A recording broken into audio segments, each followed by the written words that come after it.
In this video, I'll show you how to create an account on MEXC Global from scratch.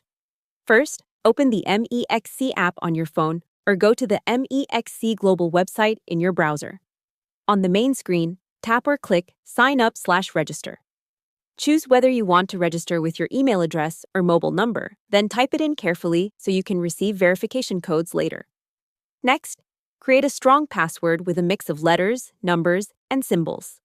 Avoid easy options like your birthday or simple patterns.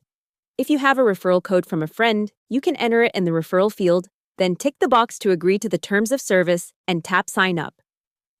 MEXC will send a verification code to your email or phone.